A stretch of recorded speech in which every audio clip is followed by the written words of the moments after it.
The AI marketing hype, arguably kicked off by OpenAI's ChatGPT, has reached a fever pitch. Investors and executives have stratospheric expectations for the technology, but the higher the expectations, the easier it is to disappoint. The stage is set for 2024 to be a year of reckoning for AI, as business leaders home in on what AI can actually do right now. The Gartner hype cycle suggests that after the peak of inflated expectations comes the trough of disillusionment. Take the most recent earnings from Microsoft and Alphabet, Google's parent company. Alphabet reported a strong quarter. Revenue of $86.2 billion, an increase of more than 13% from the year before. Its shares fell in response by more than 7% the next day.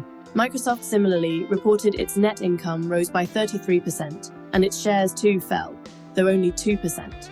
Investors weren't expecting good, they were expecting perfect. The tech sector has been on a run, with the so-called Magnificent Seven, Nvidia, Meta, Amazon, Tesla, Apple, Microsoft, and Alphabet, pulling wide ahead of the market last year. Investments in AI haven't paid off as handsomely as the market had been hoping. The business community's expectations are the natural result of the breathless AI hype of the last 2 years, with Wall Street analysts promising that AI is nothing short of a generational transformation that's analogized to the advent of electricity. We've gotten very frothy very quickly, says Mark Shmulik, an analyst at Bernstein. Some investors and analysts have analogized AI to the early internet, which puts a lot of weight on the shoulders of AI companies. But we've already lived through a few of these cycles, with crypto and the metaverse, that we've discarded quickly. There doesn't seem to be much doubt that there's an appetite among the business world for AI tools. The interest across pretty much every industry is universal, says Brett Greenstein of PwC. It's early though, early stages of adoption for everybody. Our business leaders expect returns on their AI investments in 2024, with 61% of the CEOs surveyed expecting that generative AI will boost the quality of their products and services. According to PwC's annual survey, the PwC report warns of a moment of truth for trust in AI, where mistakes can have big blast radiuses. This quarter's earnings suggest that not delivering the promised productivity gains might be the most incendiary of all. The first place close observers like Greenstein believe adoption may occur widely is IT, especially around software development, customer service, and back-office tasks, such as processing inbound forms. That makes Microsoft's Copilot the AI companion, an indicator for the overall field.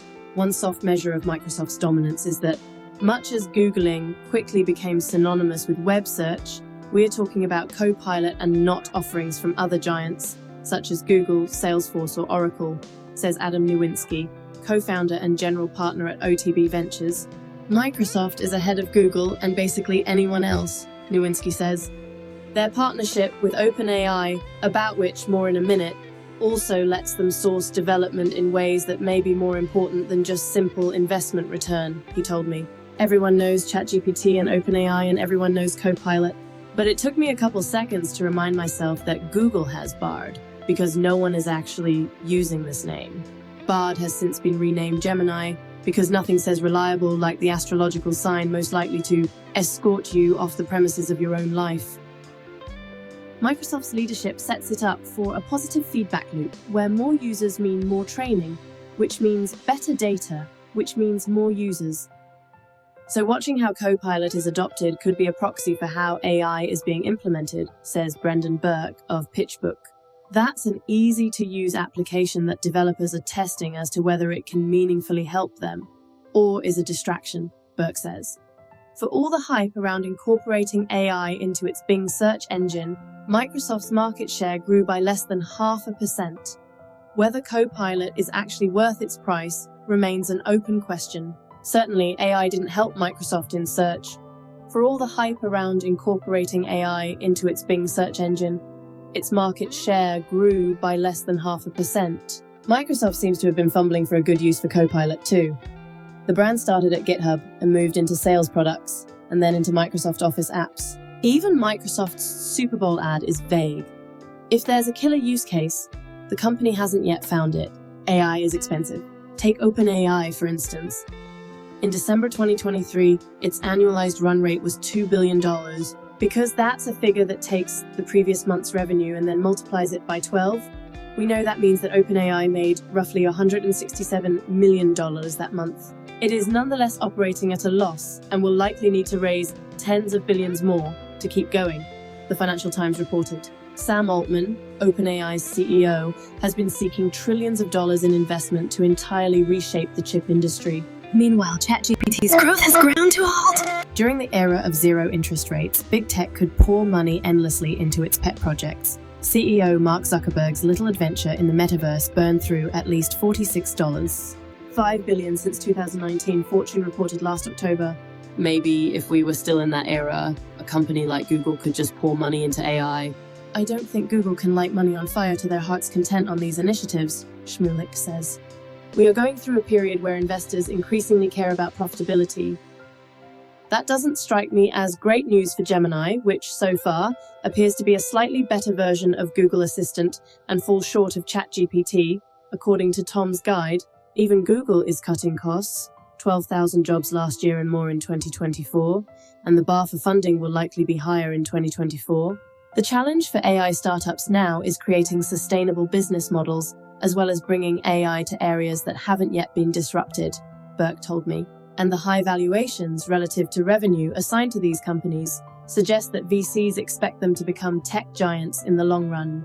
VCs have tightened their purse strings, and even the AI sector has been hit, according to a note from PitchBook's Burke.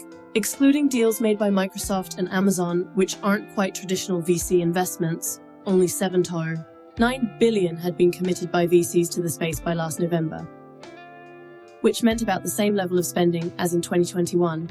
There may be fewer exits for VCs investing in the AI sector too. As rumblings about tech antitrust have gotten louder, there have been concerns about whether acquisitions could close. Adobe's attempt at buying Figma didn't, after all. Many already believe these mega-cap companies have way too much power, and AI is clearly a touchy point right now, says Angelo Zeno, a technology analyst at CFRA Research. That's why you haven't seen outright acquisition? Instead, 2023's spike in AI fundraising was large-cap companies dumping money into the space. We might not necessarily see the scale of a deal between Microsoft and OpenAI or Amazon and Anthropic in this coming year, just given those companies establishing their leadership in the space. Burke says, AI companies do have a compelling pitch to anyone wanting to use their services, though. For example, Bill McDermott, the CEO of ServiceNow, has said that he can make engineers 50% more productive. That's a tremendous saving on expenses, says Scott Kessler, the tech sector lead at Third Bridge. Theoretically, AI should be in high demand, but actual adoption and real profit may not materialize just yet.